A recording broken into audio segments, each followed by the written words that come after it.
تو اس حد تک وہ ساری اگر وہ ضروریات پوری کر رہے اور وہ اتنی ہی کر سکتا ہے تو عورت کو اس میں بھی خوش ہونا چاہیے، اور آدمی بھی اس کا مطلب ہے کہ اپنی ذمہ داری کو بہت اچھی طرح سے پورا کر رہے ہیں۔ پھر اللہ تعالیٰ کہہ رہے ہیں یہاں پہ کہ دونوں کے ساتھ نا منصفانہ سلوک کیا جائے، یعنی مرد عورت پہ زبردستی کر کے اس کو پریشرائز نہیں کر سکتی کہ جتنا وہ دے سکتا ہے اس سے زیادہ دے، اور مرد اگر دے سکتا ہے تو اتنا کم نہ دے کہ عورت کو تکلیف رہے اور اس کی ضروریات پوری نہ ہوں۔ حدیث نبوی صلی اللہ علیہ وآلہ وسلم ہے لا ضرارہ ولا ضرارہ، یعنی نہ تو نقصان پہنچانا ہے اور نہ ہی نقصان اٹھانا ہے۔ اسی طرح پھر اللہ تعالیٰ کہہ رہے کہ وارث پر بھی اسی طرح کی ذمہ داری عائد ہوتی ہے۔ کس طرح؟ اگر تو بچے کا باپ زندہ ہے تو وہ تو ظاہر باپ کی رسپانسبلٹی ہے، لیکن اگر بچے کا باپ فوت ہو جاتا ہے تو بچے کو دودھ پلانے والی وہ جو عورت ہے اس کا نان نفقہ جو ہے وہ مرحوم کے وارثوں کے ذمہ رہے گا کہ وہ اس کی ضروریات کا خیال رکھیں۔ پھر اگر ماں باپ چاہیں تو دودھ چھڑا لیں 2 برس کے اندر۔ پھر اللہ تعالیٰ نے یہ بھی گنجائش رکھی ہے کہ اگر ماں یا باپ یا دونوں ان کی وہ خواہش ہے اور وہ باہمی رضامندی سے یہ فیصلہ کرتے ہیں کہ ٹھیک ہے کچھ مہینے یا سال یا 1.5 سال یعنی جتنا دودھ پلانا ہے کہ بس اب دودھ اس کے بعد ہم نہیں پلانا چاہتے، تو اللہ تعالیٰ نے اس کی اجازت دی ہے، یعنی وہ باہمی رضامندی سے وہ دودھ چھڑا سکتے ہیں۔ یہ نہیں کہ باپ کا دل ہے اور ماں کہے کہ میں نہیں پلاتی، اگر وہ پلا سکتی ہے تو اس کو پلانا پڑے گا، لیکن اگر باہمی رضامندی ہوگی تو وہ دودھ چھڑا سکتے ہیں۔ ان پر اللہ تعالیٰ کہہ رہے کہ کوئی گناہ نہیں ہے۔ ہاں، اس کے علاوہ اللہ تعالیٰ نے ایک اور آپشن بھی رکھا ہے۔ اللہ تعالیٰ کہہ رہے کہ اگر تم اپنے بچوں کو کسی اور سے دودھ پلوانا چاہتے ہو، یعنی اگر بچے کا باپ یا اس کے ورثہ بچے کی والدہ کی جگہ کسی اور عورت سے بچے کو دودھ پلوانا چاہتے ہوں تو اللہ تعالیٰ نے اس کی بھی اجازت دی ہے۔ اللہ تعالیٰ کہہ رہے کہ اس میں کوئی حرج نہیں ہے۔ ہاں، شرط یہ ہے کہ یہ نہ ہو کہ نان نفقہ بچانے کے لیے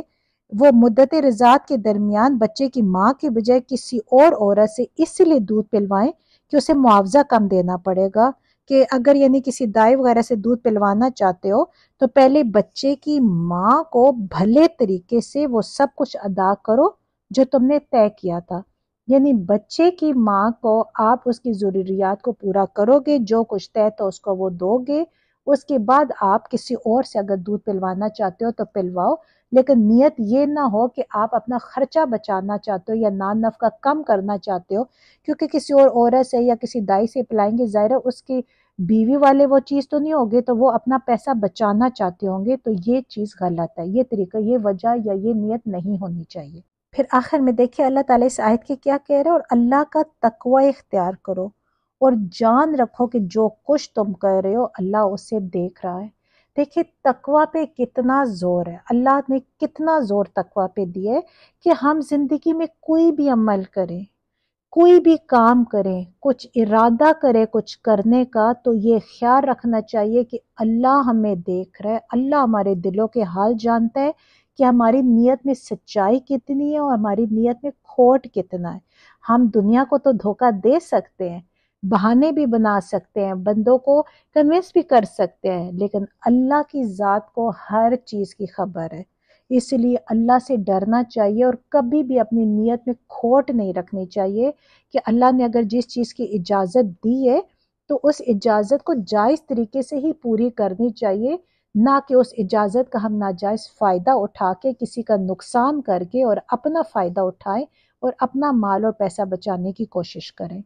اب آیت نمبر 234 میں ہے، اور وہ لوگ جو سب فوت ہو جائیں تم میں سے اور وہ سب چھوڑ جائے بیویاں، تو وہ روکے رکھے اپنے آپ کو نکاح سے 4 مہینے اور 10 دن، پھر جب وہ پوری کر لے اپنی عدت تو کوئی گناہ نہیں تم پر اس بارے میں جو انہوں نے فیصلہ کیا اپنے حق میں دستور کے مطابق، اور اللہ اس سے جو تم سب کر رہے ہو خوب خبردار ہے۔ اب دیکھیں پچھلی آیات میں طلاق کے متعلق اللہ تعالیٰ کے کچھ احکام تھے، پھر اس کے بعد اگر طلاق ہو جاتی ہے تو پھر اس کے بعد بچے کی ایک عمر کیا ہے کہ جتنا عرصہ انہیں کس طرح دودھ پلا سکتے ہیں، ایک وہ اللہ تعالیٰ کے احکام آ گئے۔ اب یہاں پہ کھلا اللہ تعالیٰ نے احکام دے دیے، اب یہاں پہ کوئی جتنا بھی انسان راستے نکالنا چاہے الگ الگ وہ اس کی مرضی ہے، ورنہ اللہ تعالیٰ نے دیکھے قرآن پاک میں سب کچھ بہت کلیئر بتا دیا ہے، اس میں نہ کوئی ڈاؤٹ ہے، نہ انسان کو کچھ کنفیوز ہونے کی ضرورت ہے۔ اب یہاں پہ اس آیت میں اللہ تعالیٰ بیوہ عورتوں کے متعلق احکام دے رہے ہیں۔ یہاں پہ اللہ تعالیٰ کہہ رہے کہ دیکھیں اب پہلے کیا تھا، جو طلاق یافتہ عورت تھی اس کی عدت اللہ تعالیٰ نے کتنی رکھی؟ 3 حیض رکھی ہے۔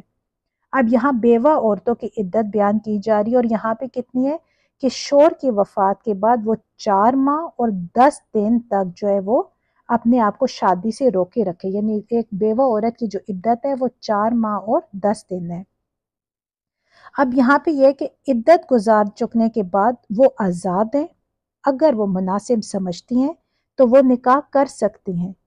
اب اگر کوئی انہیں روکنا چاہے کہ ہماری نہ کر جائے گی، ہمارے معاشرے میں یہ بہت کامن ہے، اسے دیکھو کتنی پھڑکی لگی ہوئی تھی، یہ دیکھو اسے کتنا وہ عشق سوار تھا، تو بس دفعہ عجیب و غریب ورڈنگ سٹارٹ ہو جاتی ہے ہمارے اس معاشرے میں، تو یعنی وہ غلط ٹریک پہ لے جاتے ہیں بات کو، جبکہ اللہ تعالیٰ نے اجازت دی ہے، بلکہ اچھا اور بہتر بھی یہ ہے کہ عورت بجائے اکیلی اپنی زندگی گزارے اس کو نکاح کرنا چاہیے، یہ پسندیدہ عمل ہے ہمارے مذہب میں، ہمارے اسلام میں۔ تو یہاں اللہ تعالیٰ کہہ رہے ہیں کہ اگر عدت گزار لے تو اس کے بعد وہ جہاں مناسب سمجھے نکاح کر سکتی ہے، کسی کو روکنا یا ٹوکنا جائز نہیں ہے کسی کے لیے۔ یہ نہ کہ یہ وہ بیوہ ہے تو لوگ کہتے ہیں صبر سے بیٹھ نہیں سکی، اسے رہا نہیں گیا، وہ بہت سی غلط باتیں شروع کر دیتے ہیں۔ تو یہاں اللہ تعالیٰ کہہ رہے ہیں کہ کسی کو بھی یہ اختیار حاصل نہیں ہے کہ وہ انہیں روکے، شاید کوئی بھی بہانہ کر کے یا کوئی بھی باتیں کر کے، یعنی یہ دیکھا جائے تو جو لوگ ایسی باتیں کرتے ہیں اور وہ روکنے کی کوشش کرتے ہیں وہ اللہ کے حکم کے خلاف چلتے ہیں، وہ اللہ کی نافرمانی کرتے بھی ہیں، اور پھر اگلے کو بھی وہ کوشش کرتے ہیں کہ وہ اللہ تعالیٰ کی نافرمانی کرے، اگر اس کی ضرورت ہے تو وہ کیوں نہیں روکتے ہیں، اور عورت بھی بعض دفعہ مجبور ہو کے رک جاتی ہے اور اس کی آگے کی زندگی بہت مشکل کٹتی ہے۔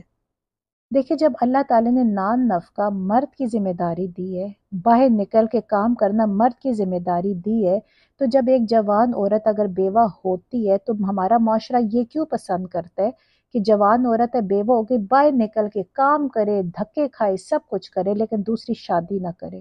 یعنی وہ عورت کو گھر میں بیٹھ کے اسے کھلانا، یعنی اگر وہ جائز طریقے سے پردے میں رہ کے گھر میں اگر اس کا ایک جائز اگر اس کا میاں اسے نان نف کو اس کا پورا کر ہے تو ہمارا معاشرہ یہ برداشت نہیں کرتا، یہ برداشت وہ کر لیتا ہے کہ ہماری بچیاں جو ہے وہ باہر نکل کے کام کاج کرتی رہیں۔ یہ مغربی معاشرے سے وہ دیکھیں امپریس ہے نا، وہ مغربی معاشرے کو فالو کرنے کی کوشش کرتے ہیں نا، وہ ہمارے دین کو فالو کرنے کی کوشش نہیں کرتے، ایون اللہ تعالیٰ نے اس چیز سے منع فرمایا ہے نا۔ اب دیکھیں اللہ تعالیٰ ہدایت دے رہا ہے، اللہ تعالیٰ احکام دے رہا ہے، تو پھر آیت کے آخر میں اللہ تعالیٰ یہ بھی کہہ رہا ہے کہ جو کچھ تم کر رہے ہو اللہ اس سے باخبر ہے، یعنی یہاں پہ تو دنیا میں تم منمانی کر لو گے، تم اللہ کے حکم کے خلاف ورزی بھی کر لو گے، اور تم عورتوں کے بارے میں روک ٹوک بھی کر دو گے، انہیں دوسرا نکاح کرنے سے بھی روک لو گے، وجہ چاہے جو بھی ہو، اللہ کا تم حکم نہیں مان رہے، تو یہاں تو ہو جائے گا، لیکن اللہ ہر چیز سے باخبر ہے، اور پھر اس انسان کو اس کا حساب بھی دینا پڑے گا، اس کا جواب بھی دینا پڑے گا۔ کیونکہ دیکھیں ہمارے معاشرے میں آپ دیکھیں نا، کہنا تو بہت آسان ہوتا ہے ہماری بچی ہم پہ بوجھ نہیں، ہماری بہن ہم پہ بوجھ نہیں، ایسے ہی ہوتا ہے نا، لیکن کچھ عرصہ گزرتا ہے نا، اور جب اپنی بیوی بچے اپنی ایک روٹین بن جاتی ہے، اپنی فیملی آ جاتی ہے نا، تو چاہو نہ چاہو بہن اور بہن کے بچے بوجھ بن جاتے ہیں۔ اس طرح انسان وہ مساوات کر ہی نہیں سکتا کہ جو اپنے بچوں کے لیے سوچے وہ اپنی بہن کے بچوں کے لیے سوچے گا، یا جو اپنی بیوی کی ضروریات پوری کر رہا ہے وہ بہن کی بھی پوری کرے گا، پوری کوشش کریں گے، اچھے بھائی بھی ہوں گے، لیکن ہمارا معاشرہ کیا، ہماری بھابیاں برداشت کریں گی، جو بیویاں ہوتی ہیں وہ کہیں گی کہ میرے بچے کا میرا میاں جو ہے وہ اپنی بہن کے بچوں کو دے رہا ہے۔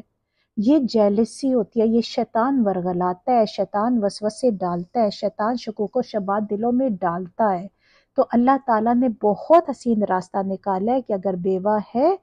اور اگر اس کی ضروریات بھی ہے، اس کو آگے زندگی اس سے اندازہ ہو رہا ہے کہ وہ اکیلے نہیں گزار سکتی، سروائیو نہیں کر سکتی، خاص طور پر آج کل کے معاشرے میں،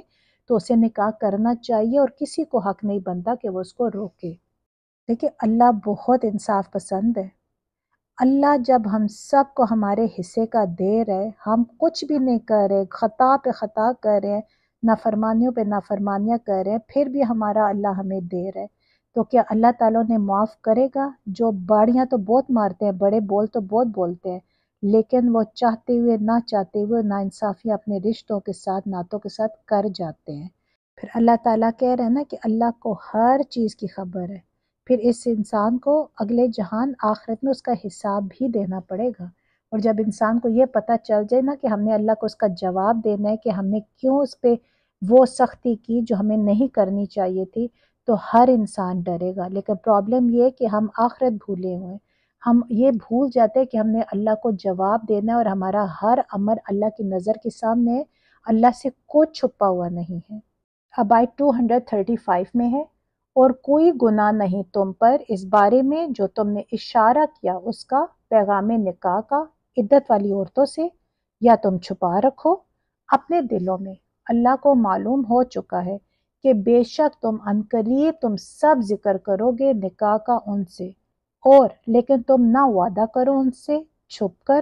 مگر یہ کہ تم سب کہو بات معروف طریقے سے، اور نہ تم سب پختہ ارادہ کرو عقد نکاح کا، یہاں تک کہ پہنچ جائے لکھی ہوئی عدت اپنی مدت کو، اور تم سب جان لو کہ بے شک اللہ جانتا ہے جو تمہارے دلوں میں ہے، بس تم سب اسی سے ڈرو، اور تم سب جان لو کہ بے شک اللہ بخشنے والا بردبار ہے۔ اب دیکھیں اللہ تعالیٰ نے کتنی آسانی کر دی ہے انسان کے لیے کہ اگر کسی عورت کا عدت کے دوران ظاہر نکاح تو نہیں ہو سکتا، نہ ہی اسے واضح طور پر کوئی پیغام دیا جا سکتا ہے نکاح کا، البتہ اللہ تعالیٰ نے دیکھیں اتنی چھوٹ دی ہے، اتنی آسانی کر دی ہے کہ اشارے کنائی میں یہ بات کہی جا سکتی ہے کہ مجھے اس میں دلچسپی ہے، یا یہ بات اپنے دل ہی میں بھی اگر وہ پوشیدہ رکھ دے اور عدت ختم ہونے کا انتظار کرے، تو اللہ تعالیٰ نے دونوں باتوں کو اوکے کیا ہے، یعنی اجازت دی ہے کہ اگر دل میں ارادہ بھی ہے تو کوئی مسئلہ نہیں، لیکن اگر اشارے کنائیوں میں بات پہنچا بھی دے کہ انشاءاللہ عدت ختم ہوئی گی تو میں نکاح کرنا چاہتا ہوں، تو بھی کوئی حرج نہیں ہے۔ ظاہرہ اللہ تعالیٰ کہہ رہے کہ اللہ کہتے ہیں کہ اللہ کو معلوم ہے کہ تم ان عورتوں کا ذکر کرو، اللہ تو غیب کا علم جانتا ہے، اللہ کو تو معلوم ہے۔ اللہ تعالیٰ کہہ رہا ہے آخر تمہیں ان کا خیال تو آئے گا کہ عورت بیوہ ہو گئی ہے، اب میں شادی کر سکتا ہوں۔ کوئی آدمی ظاہر ہے پھر یہ بھی سوچ سکتا ہے کہ یہ جو میرے دل میں بیوہ کے بارے میں خیال آ رہا ہے اور اس سے نکاح کی ایک رغبت پیدا ہو رہی ہے، تو شاید میں گنہگار ہو گیا ہوں۔ یہاں اللہ تعالیٰ اطمینان دلا رہا ہے کہ ایسے خیال کا آنا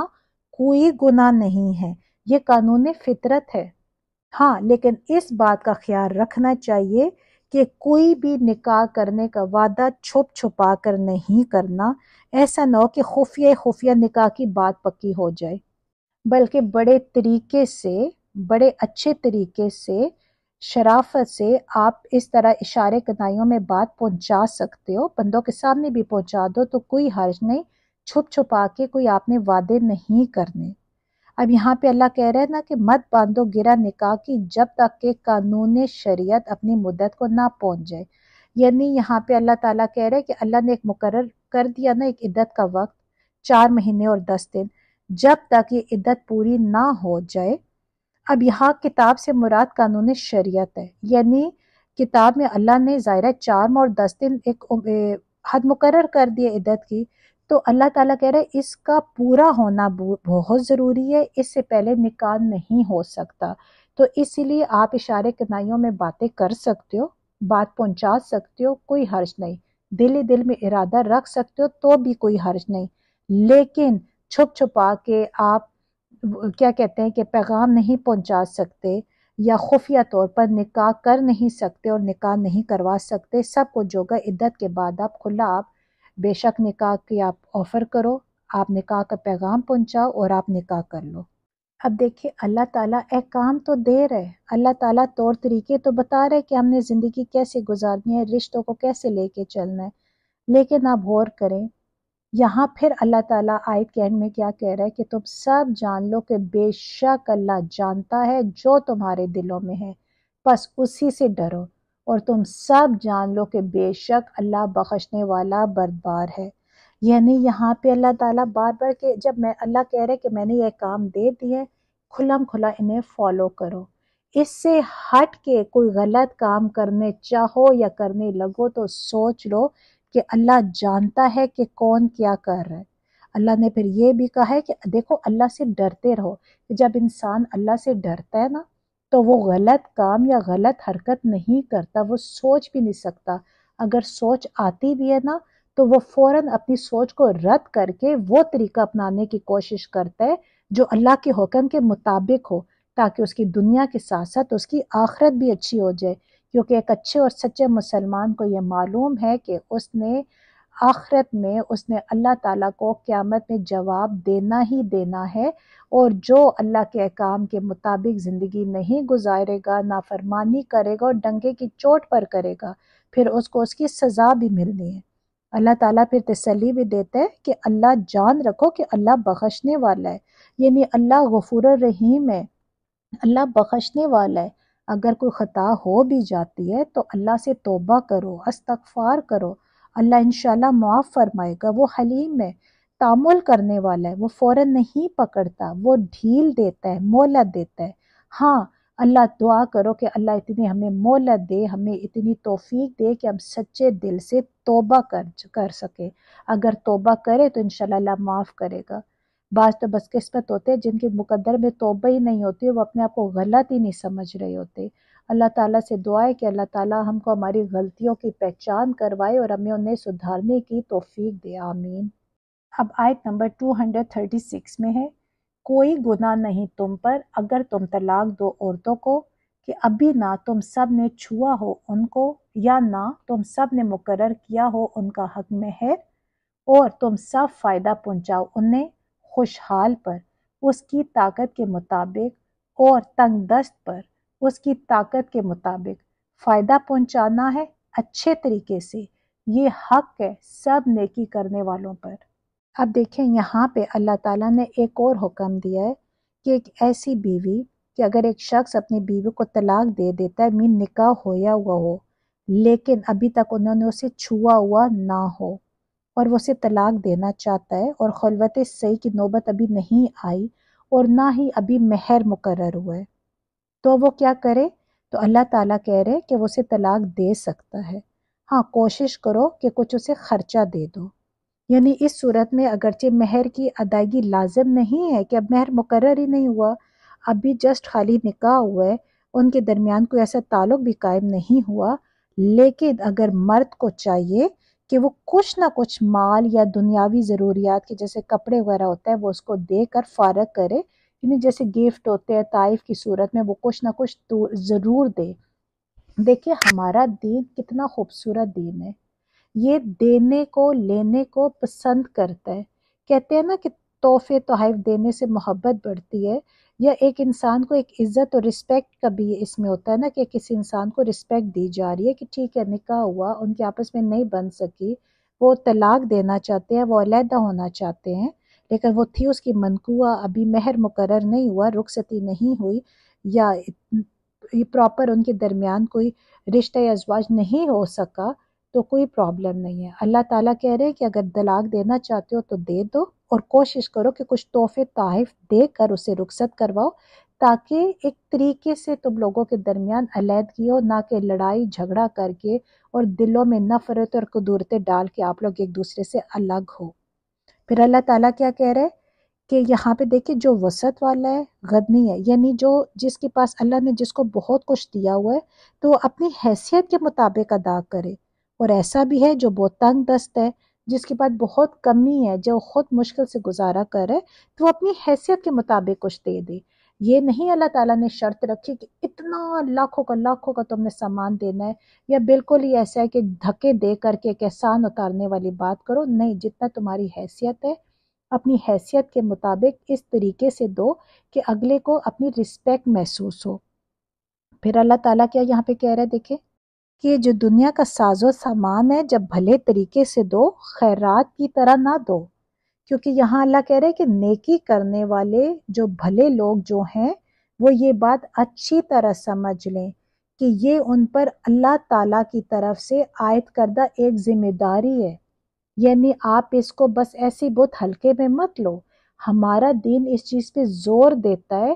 کہ ہر رشتے کو چاہے جوڑو یا توڑو تو بہت طریقے سے، بہت رسپیکٹ سے، بہت محبت سے. لڑائی جھگڑا یا فساد جو ہے ہمارا مذہب پسند نہیں کرتا. تو یہاں اللہ تعالیٰ نے ایک طرح سے نیکی کرنے والوں کے اوپر ذمہ داری ڈالی ہے کہ اگر آپ نکاح کو توڑنا بھی چاہتے ہو تو بڑے تحفہ تحائف دے کے بڑے طریقے سے آپ اس رشتے کو توڑو. اب آیت 237 میں ہے، اور اگر تم سب طلاق دے دو ان کو اس سے پہلے کہ تم سب ہاتھ لگاؤ ان کو، اس حال میں کہ یقیناً تم مقرر کر چکے ہو ان کا حق مہر، تو آدھا دو جو تم نے مقرر کیا ہو، مگر یہ کہ وہ عورتیں خود معاف کر دیں یا وہ معاف کرے جس کے ہاتھ اختیار میں عقد نکاح ہے، اور یہ کہ تم سب درگزر کرو اور پورا مہر ادا کرو. یہ زیادہ قریب ہے تقوی کے، اور مت تم سب بھولو احسان کرنا اپنے درمیان، بے شک اللہ اس کو جو تم سب عمل کر رہے ہو خوب دیکھ رہا ہے. اب دیکھیں پچھلی آیت میں ہم نے کیا پڑھا تھا کہ نکاح ہو چکا ہے لیکن ابھی ان کے درمیان کوئی تعلق واسطہ نہیں ہوا اور ابھی مہر بھی مقرر نہیں ہوا. تو اللہ تعالیٰ نے کہا کہ کچھ دے دلا کے تحفے طائف دے دو اپنی حیثیت کے مطابق، تو تب یہ رشتہ توڑو. اب یہاں پہ اللہ تعالیٰ کہہ رہے ہیں کہ اگر تم عورتوں کو طلاق دے دو ان کو ہاتھ لگانے سے پہلے، اور تم نے ایک مہر بھی مقرر کر دیا ہے، تو پھر کیا ہوگا؟ اب یہاں پہ اللہ تعالیٰ کہہ رہے ہیں کہ اگر تم نے مہر مقرر کر دیا ہے لیکن ابھی تم نے عورت کو ٹچ نہیں کیا، تمہارے درمیان کوئی ایسا رشتہ قائم نہیں ہوا، تو تم کیا کرو گے؟ تم اس کا آدھا مہر جو تم نے مقرر کیا اس میں آدھا مہر تو لازماً تمہیں دینا پڑے گا. یعنی اس صورت میں جو مقرر شدہ مہر ہے اس کا آدھا ہر حال میں دینا پڑے گا، الا یہ کہ وہ عورت معاف کر دے. اب یہ عورت کے اختیار میں ہے، ہاں دل سے زبردستی معاف نہیں کروانا کہ عورت پہ جبر کرو، زبردستی کرو یا اسے منواؤ. عورت اپنی مرضی سے، اپنی خوشی سے اگر معاف کرنا چاہتی ہے یا آدھے سے بھی کم لینا چاہتی ہے، یہ عورت کی اپنی مرضی پہ ہے. یہاں پہ اللہ تعالیٰ کہہ رہے ہیں کہ دیکھیں، یا وہ شخص درگزر سے کام لے جس کے ہاتھ میں نکاح کی گرہ ہے. اس کا کیا مطلب ہے؟ اس کا مطلب ہے دیکھیں گرہ اللہ تعالیٰ نے مرد کے ہاتھ میں دیا ہے نا، وہ اسے کھول سکتا ہے کیونکہ طلاق عورت تو نہیں لے سکتی، طلاق تو مرد ہی دیتا ہے. لہٰذا یہاں پہ اللہ تعالیٰ مردوں کو کہہ رہے کہ وہ اس معاملے میں فراخ دلی سے کام لے. یعنی دیکھیں اب اللہ تعالیٰ نے مرد اور عورت کے درمیان فضیلت کس کو دی؟ مردوں کو دی. جب اللہ نے جو فضیلت مردوں کو دی ہے تو اللہ تعالیٰ کہہ رہے ہیں مردوں کو کہ اپنی وہ فضیلت کو نہ بھولو، بلکہ تمہارا طرز عمل ایسا ہونا چاہیے کہ تم اپنے بڑے ہونے کے حساب سے ان کے ساتھ نرمی کرو، ان کو زیادہ دو. تم نے ان کو جتنا بھی مہر مقرر کیا ہے اگر تم بڑک پن دکھانا چاہتے ہو تو بلکہ آدھے کی بجائے پورا خود ہی دے دو، اور بہت طریقے سے، بہت عزت کے ساتھ تم اسے رخصت کرو.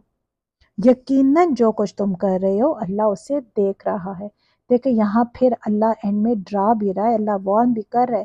کہ دیکھو اگر تم جتنا اچھا کرو گے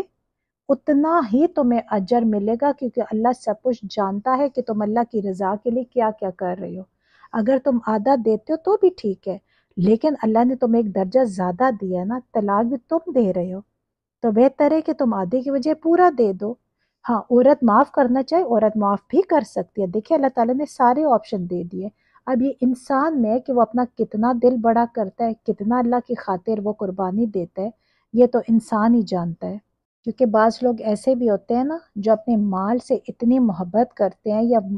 آدمی کے پیچھے جو بیک میں جو ان کے پیرنٹس ہوتے ہیں یا ان کے بہن بھائی ہوتی ہیں یا جتنے بھی رشتے ناتے ہوتے ہیں وہ پریشرائز کرتے ہیں، بیوی کو اتنا ڈراتے دھمکاتے ہیں کہ ان کے ساتھ وہ رکھنا بھی نہیں چاہتے اور مہر بھی بچانا چاہتے ہیں، تحفے طائف بھی نہیں دینا چاہتے، اور وہ عورت پہ اتنی سختی ان کے ساتھ ایسا رویہ رکھتے ہیں کہ وہ عورت بیچاری ڈر جاتی ہے. اکثر وہ کہتی ہے کہ شکر کر کے میری جان بچی، حق مہر نہیں دیتے تو مت دو. یہ عورت اگر ڈر کے ایسا کرتی ہے تو یہ بھی دیکھے ناجائز ہے. اللہ تعالیٰ اس کا حساب لے گا، کیونکہ اللہ تعالیٰ نے خود حکم دیے کہ جو حق مہر لکھا جا چکا ہے اس میں سے آدھا تو دینا ہی دینا ہے. زیادہ دے دو تو بہت اچھا ہے، لیکن زبردستی آپ معاف نہیں کرا سکتے یا عورت کو ڈرا دھمکا کے آپ اس ٹائم تو بھیج دو گے، عورت برداشت بھی کر لے گی، وہ اسی میں خوش ہوگی کہ اس کی جان بچ گئی، لیکن اللہ کو جواب دے ہونا ہے آپ سب کو۔ اور جب اللہ سزا دیتا ہے تو پھر اللہ تعالیٰ، دیکھیں اللہ تعالیٰ تو انصاف پسند ہے نا، اللہ تعالیٰ نے یہ حکم دے دیے اور اللہ تعالیٰ نے بتا بھی دیے کہ اللہ سب دیکھ رہا ہے، اللہ سب جانتا ہے۔ پھر آپ خود سوچ لیں، ہمیں اس معاملے میں بہت غور و فکر کرنی چاہیے کہ ہمارے آس پاس معاشرے میں یہ چیز بہت کامن ہے، بچوں کی زندگیاں الگ تباہ ہوتی ہیں، اوپر سے جو مہر لکھا جاتا ہے وہ مہر بھی نہیں دے رہے ہوتے، ایون لوٹنے کی کوشش کر رہے ہوتے ہیں۔ بعض دفعہ تو میں نے یہ بھی دیکھا کہ بچوں کی شادیوں کے بعد جس وقت رخصتی ہو رہی ہوتی ہے تو بہت سا جہیز وہ ماں باپ اتنی مشکلوں سے پورا کرتے ہیں، وہ ان کے سسرال میں پہنچاتے ہیں، بچوں کو تو وہ طلاق دے کے فوراً بھیج دیتے ہیں تو وہ جہیزوں پہ قبضہ کر کے بیٹھ جاتے ہیں، اور وہ اتنا سخت رویہ کرتے ہیں کہ بعض غریب ماں باپ جو بچوں کے ہوتے ہیں ان کے پیچھے کوئی سپورٹ نہیں ہوتی، وہ اتنے تگڑے نہیں ہوتے، اور وہ رو دھو کے ٹکرے مار مار کے وہ بیٹھ جاتے ہیں، لیکن وہ لوگ جہیز بھی واپس نہیں کرتے۔ ایسے لوگوں کو خوب ڈرنا چاہیے اپنے اللہ سے کہ اللہ کی لاٹھی بے آواز ہوتی ہے۔ دنیا تو دیکھیں زندگی چھوٹی سی ہے، کسی کو نہیں پتا کتنی زندگی آج ہے ابھی ہے تھوڑی دیر بعد نہیں ہوگی، لیکن جو آخرت کی زندگی ہے نا، مرنے کے بعد وہ زندگی ختم نہیں ہوتی، وہاں پہ سزائیں بھی ختم نہیں ہوتی اور الحمدللہ جزا بھی ختم نہیں ہوتی۔ اب آیت نمبر 238 میں ہے، تم سب حفاظت کرو نمازوں کی اور درمیانی نماز کی، اور تم سب کھڑے ہوا کرو اللہ کے سامنے سب ادب و نیاز سے۔ اب دیکھیں یہ جو بار بار آ رہا ہے کہ جان لو اللہ ہر شے کا جاننے والا ہے، جان رکھو کہ اللہ تمہارے سب کاموں کو دیکھ رہا ہے، جو کچھ تم کر رہے ہو وہ سب اللہ کی نگاہ میں ہے، جو کچھ تم کر رہے ہو اللہ اس سے باخبر ہے۔ تو اس سب چیزوں کے لیے اللہ تعالیٰ نے ہمارے لیے 5 وقت کی نماز مقرر کی ہے کہ ہم اس نماز کا خاص خیال رکھیں، کیونکہ ہمیں معلوم ہے اللہ ہمیں دیکھ رہے ہیں، اللہ ہم جانتا ہے کہ ہم کیا کر رہے ہیں، اللہ ہر چیز سے باخبر ہے۔ تو ہم نے کیا کرنا ہے، جو اللہ تعالیٰ نے 5 وقت کی نماز مقرر کیا تاکہ جس میں ہم کھڑے ہو کے اللہ کے حضور باادب کھڑے ہوں، تو یہ اس کو ہم نے بڑے طریقے سے نماز پڑھنی ہے، نماز کو نماز کے حق کے مطابق ہم نے ادا کرنی ہے۔ دنیا کے کاروبار سے ہم نے نکلنا ہے، اور دنیا کے کاروبار سے نکل کر، دنیا داری سے نکل کر ہم نے اللہ کے حضور حاضر ہو کر اپنے اللہ سے کیا ہوا جو عہد ہے ہم نے اسے تازہ کرنا ہے۔ اب یہاں پہ صلاۃ وسطیٰ یعنی بیچ والی نماز، اس کے بارے میں بہت سے اقوال ہیں، لیکن عام طور پر اس سے مراد عصر کی نماز لی جاتی ہے، کہ دیکھیں دن میں 2 نمازیں فجر اور ظہر ہیں، وہ تو اس سے پہلے ہیں، اور 2 ہی نمازیں مغرب اور عشاء وہ اس کے بعد ہیں۔ تو القیام، رکوع اور سجدہ یہ تو نماز کے فرائض میں سے ہیں۔ رکوع میں بندہ اپنے رب کے حضور عاجزی سے جھکتا ہے، سجدہ جو ہے وہ اس سے بھی زیادہ جھکنے کی انتہا ہے، مطلب یہ ہے کہ قیام میں بھی عاجزی اور انکساری کے ساتھ ہمیں کرنا چاہیے۔ اس سے ہمیں کیا معلوم ہوا کہ بندہ اپنے آقا، اپنے رب کے سامنے بالکل باادب کھڑا ہو، اور یہ یقین اللہ تعالیٰ دلا رہے ہے کہ اللہ سب کچھ دیکھ رہا ہے، اللہ دلوں کے حال جانتا ہے، اللہ خوب باخبر ہے ہر چیز سے۔ تو اللہ تعالیٰ نے جو 5 وقت کی نماز مقرر کی ہے نا، ہم نے اپنے آپ کو یہ ریئلائز کروانا ہے کہ ہم اپنے اللہ کے حضور کھڑے ہیں، اور اللہ تعالیٰ نے ہمیں جو نمازیں دی ہیں ہم اس کے اندر خشوع سے نماز کو ادا کرنے کی کوشش کریں۔ شیطان ورغلاتا ہے، دنیا کے کام اسی نمازوں میں یاد آ جاتے ہیں، دنیا کے تمام مسئلوں کا جو اب یقین کریں جتنی بھی پرابلمز ہوتے ہیں ان کا سلوشن بھی نمازوں میں ہی سمجھ جاتا ہے، ہاں اس کا یہ سلوشن ہو سکتا ہے، ہاں اس کو ہم یہ کہہ سکتے تھے، ہم نے یہ کیوں نہیں کہا، ہم یہ کر سکتے تھے، ہم نے کیوں نہیں کہا۔ شیطان جو ہے نا، یعنی وہ تو ہے ہی دشمن نا، وہ ورغلاتا ہے، لیکن کوشش کرنی چاہیے کہ انسان کو اپنے خشوع کے ساتھ نماز میں کھڑے ہو کے اپنے دل اور دماغ میں نہ صرف یہ لانے کی کوشش کرنی چاہیے کہ ہم اپنے رب کے سامنے کھڑے ہیں، جس کو ہم نے جواب دینا ہے، جس نے ہمیں پیدا کیا ہے، جو ہمارا خالق ہے، سب کرتا دھرتا ہمارا رب بھی ہے۔ ہم نے شیطان کے بہکاوے میں نہیں آنا، شیطان بہکاوے میں لائے گا، انسان آ بھی جاتا ہے، انسان خطا کا پتلا ہے، لیکن انسان کو اور زیادہ فوکسڈ ہونے کی ضرورت ہے، اور انشاءاللہ الحمدللہ انسان دیکھے